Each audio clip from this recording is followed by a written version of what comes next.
woman, but who'd want me because I've got children, and why would they want to be with me? And the posh were just kind of looking into her eyes, because it's just, she's filmed from the back, the woman in the ribbed jumper, and it's just this very cute posh woman just like looking. By the end of this whole episode of talking to these lesbians in these lives, you kind of sense that she kind of fancies, running off and trying a bit herself, because she's got this like look, and she's looking at this, listening to this tragedy. But obviously this lesbian thing, whatever it is so strong that this woman, the skinny German woman, is sacrificed, and she's prepared to have this very difficult life so she can have, this relationship on the side. And it's incredibly moving and sort of shocking. And incredibly patronising, you look now and, oh, you people and your lives. Again, it's still very much, the well of loneliness sort of stuff.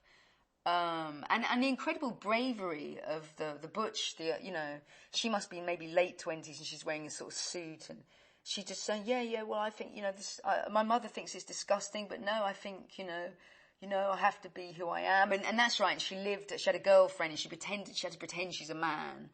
Which actually a lot of the early literature, like Maureen Duffy, that book, there's a lot of the characters who are called, like one's called Matt and one's called Ray. They still have these male names, and the idea that if you're lesbian, you have to wear a suit and you have to be sort of the man.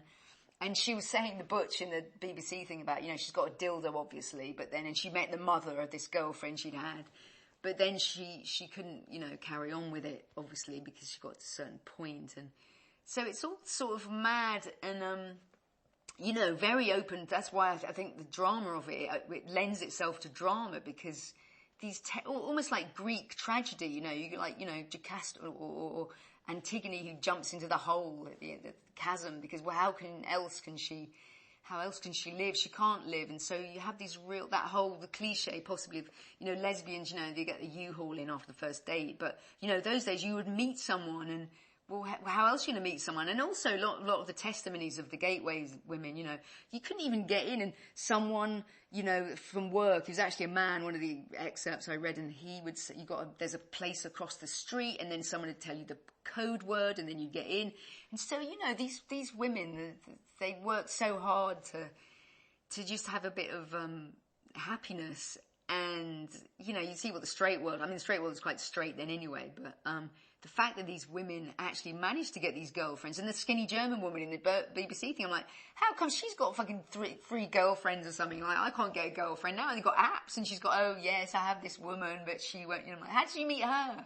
I don't know, maybe she went to the Gateways. But, it was very much, it was the good old days of, before the computers, and it's like, it was like Artemis, and her retinue of nymphs, the bow and arrow, and she'd go hunting. You go hunting with your retinue. You go, later we went to the candy bar, we go to the Ace of Clubs, you go to the Gateways, and you go there, and you go in there, and you choose, and that's how, basically the app world is like, it's like paying someone to let you beat them at tennis or something. It's like, there's no glory to, as I say, hell and high water, you finally get to this place, to the battleground, and, it felt really good. And then you go home, and then you finally met someone. Or if you go home with someone, then you feel fantastic, and I don't know if you get those highs anymore with, Bumble or whatever.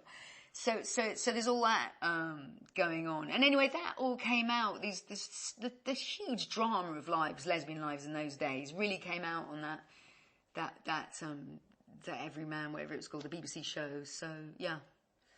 Great. That was brilliant. I can hear you going.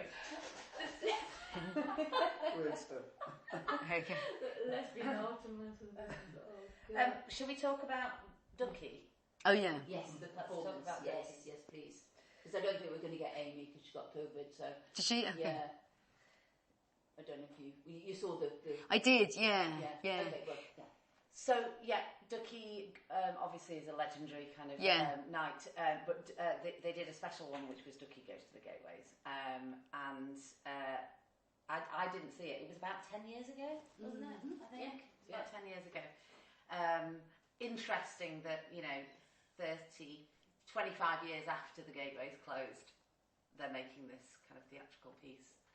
So can you talk a little bit? Yes, I saw the Duckies Goes to the Gateways was very interesting. My favourite part actually was afterwards when they interviewed one of the women outside Duckies venue, and she mentioned the Gateways where she used to go, and she said it was the Duckies version was much more raunchy than the Gateways, because she said snogging at the Gateways, you'd have been chucked out. She said, oh, that stuff, we weren't allowed.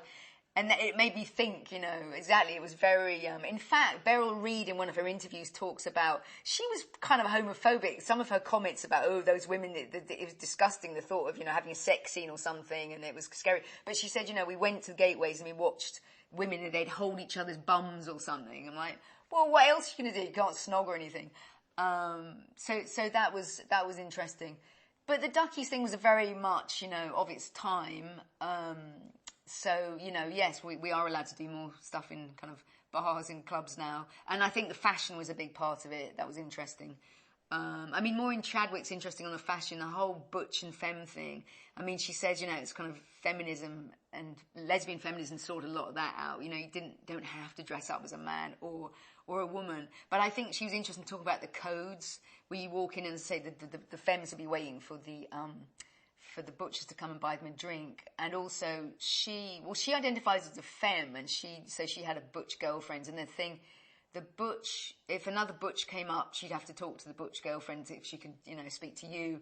And then sometimes if a butch sent a drink over without asking the butch girlfriend, then you'd send it back with a fag stubbed out in it and all this stuff, it's kind of very funny.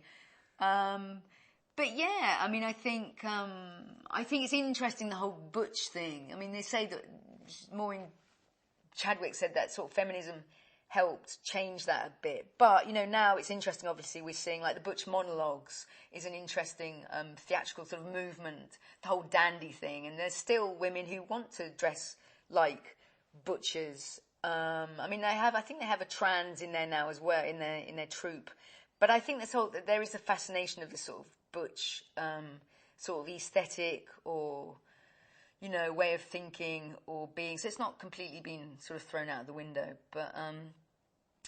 But yeah, the Gateways. It was probably also inspired, I imagine, by the fact that Killing Sister George was so ludicrous and kind of weird. There's that scene where she makes Susanna York kneel in front of her and eat a cigarette butt, is it, or cigar butt, like nasty stuff, which is funny. So you can like revamp that and camp it up and sort of make it more rather than saying, oh, isn't that terrible portrayal of lesbianism, you can make fun of it, you can joke about the scary butchers and kind of whatever. So yes, it was I think the Ducky thing was a very jovial, interesting chance for people to sort of dress up and pretend to be repressed and oppressed again. That was the 90s that came out, I think. We might have to edit that. I'm not sure. I think it was about 2011. Oh, okay. Yeah, 2011, yeah. So anyway, it's funny that was the Ducky thing was in 2011 because, looking at the butch femme thing in 2011, which is, the trans thing hadn't really got big then. The butch monologues were to come a bit later, but it's kind of an enduring theme, and having a look at how things were in the Gateways day, sort of in 2011, is just, it's almost like playing with oppression, but we're not oppressed so much now, so we'll have kind of fun with it. It's like that whole idea that, lesbians, we were never criminalised. And in 1920, I think it was 1885 that the act was passed for gay men weren't allowed to do anything. And then I think 1921, it was the Chancellor or one of the government members of the government considered putting women into that as well, because calling it was the polluting lifestyle and all that sort of stuff. But they thought it would tempt many women that had never heard of it before would start thinking about that. So we never had Oscar Wilde, the sacrificial lamb, and there's that story obviously of Queen Victoria, and she couldn't even consider that would happen, this terrible thing between women. So that's had its pros and cons, because we haven't got any laws against us. But then the whole invisibility thing has been a big issue, which means that we have the lesbian clubs on the the bit of town where everyone gets murdered, which means that gay men at 2:00 in the afternoon on February on a Wednesday can get laid in the gay ruins, whereas women are like, you know.